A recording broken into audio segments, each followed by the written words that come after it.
Todos nós, em algum momento, já tivemos ou vamos ter que lidar com pessoas difíceis. Seja um colega de trabalho nosso que nunca está satisfeito com nada, um parente que critica tudo, até mesmo a vida dele, né? Ou até um amigo nosso que parece ser uma pessoa difícil de agradar. Nessas situações, a reação mais comum é o estresse, ou até mesmo explodir com a pessoa, né? Antes da gente reagir impulsivamente, por que a gente não se pergunta o que pode estar causando esse comportamento nela? As pessoas difíceis, elas não agem assim por maldade, mas por causa da insegurança delas. Um estresse, problemas pessoais, não tem nada a ver com você especificamente. Então imagina, sei lá, que você está passando por um problema no seu trabalho, que seu chefe é uma pessoa crítica. Talvez ele está passando por um estresse, uma pressão para entregar resultado e acaba descarregando essa ansiedade dele nas outras pessoas. Isso aqui não é justificativa, né? Mas entender isso pode ajudar a gente a não levar as coisas para o lado pessoal. E uma dica prática aqui é tentar substituir a nossa frustração pela curiosidade. Então, ao invés de reagir, vamos fazer umas perguntas, por exemplo, aqui. Pô, será por que essa pessoa está reagindo assim? O que ela realmente está querendo comunicar com isso daqui? Segunda coisa é não levar para o lado pessoal. Uma das armadilhas mais comuns da gente, né, a lidar com pessoas difíceis, é achar que o problema está na gente.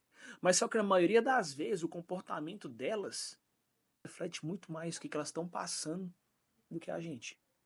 E como é que a gente consegue aplicar essas coisas, né, no nosso dia a dia?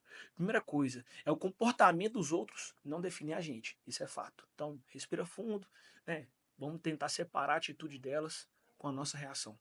Outra coisa, estabelecer os limites claros. Conviver com as pessoas difíceis não significa a gente aceitar esse comportamento tóxico delas, ou desrespeitoso, né? Mas manter a calma e vai exigir também a gente estabelecer os limites de uma forma assertiva. Mas como é que a gente começa a fazer isso? Primeira coisa, use frases que vão comunicar, por exemplo, sua posição.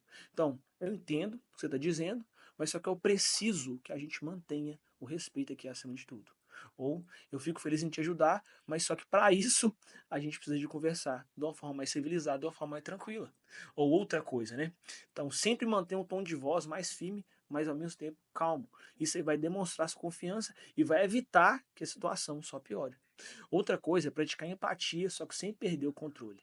E empatia não significa a gente aceitar ou concordar com outra pessoa, mas sim entender e buscar, né, o que está por trás desse sentimento dela. Então, muitas das vezes, a pessoa ali, só de se sentir ouvida, já vai diminuir a intensidade do comportamento difícil dela. Para a gente aplicar isso, primeira coisa é validar os sentimentos da pessoa sem necessariamente concordar com ela. Vou te dar um exemplo aqui. Falar para ela assim, ó, eu entendo que isso aqui é importante para você. Vamos tentar encontrar uma solução para isso aqui junto? Se pergunte, se eu tivesse no lugar dessa pessoa, como é que eu gostaria de ser tratado? Isso é importantíssimo. Outra coisa, use a técnica da pausa. Sabe aquele momento que você sente que você está prestes a perder sua paciência? Esse aí é o momento perfeito para você dar uma pausa. Então não deixe levar pela sua impulsividade, manter o controle. Nessa técnica da pausa, você vai fazer o seguinte: respira fundo por alguns segundos antes de responder essa pessoa. Então conta mentalmente ele até 5. Isso aí vai te ajudar a controlar a sua adrenalina e a responder de uma forma mais racional. Um exemplo aqui fictício. Imagina, por exemplo, que tem um cliente ou uma pessoa que está gritando no telefone. Antes de você responder no mesmo tom, respira, calma e diz: eu quero muito resolver isso aqui, mas só que para eu te ouvir melhor, a gente precisa te falar com calma. Olha que maravilha. Escolha suas batalhas também. Nem tudo precisa ser enfrentado ou discutido também. Tem situações ou comportamentos que simplesmente não valem o nosso desgaste emocional. Então, saber como deixar isso passar também é uma habilidade poderosa. E como é que a gente consegue decidir isso? Primeira coisa é se perguntar: isso aqui realmente vai importar? Se a resposta for não, considere ignorar isso aí ou até minimizar o impacto da situação. Outra coisa, fortaleça a sua resiliência emocional. As pessoas difíceis são um teste, literalmente, para a gente, para nossa paciência também. Então, encare essas situações como uma oportunidade para a gente crescer emocionalmente. Então, as dicas práticas aqui, né, para fortalecer a nossa calma nessas horas. Meditação. Apenas 5 minutos por dia vai te ajudar muito a treinar sua mente para lidar muito melhor com o estresse, beleza?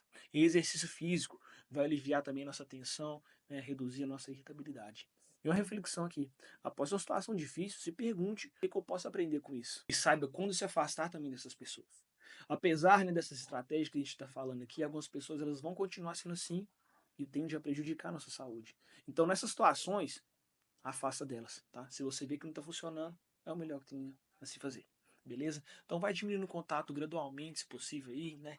Tenta reduzir o contato com elas, se necessário. Então a conclusão aqui é que lidar com pessoas difíceis nunca vai ser uma tarefa fácil, mas com as estratégias certas, a gente pode transformar essas interações em oportunidade de aprendizado e autoconhecimento, tanto para a gente quanto para ela. Então mantenha a calma, vamos tentar estabelecer limite, né? Principalmente proteja a sua paz interior. Agora me conta uma coisa aqui. Qual que foi a situação mais desafiadora que você enfrentou com uma pessoa difícil?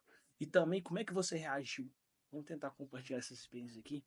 Comenta aqui para eu saber. Porque no fim disso tudo, lidar com pessoas difíceis também é muito mais sobre elas e muito mais sobre quem a gente decide se comportar nessa situação específica. Então vamos tentar aplicar essas coisas? É isso. Te vejo no próximo vídeo e um forte abraço.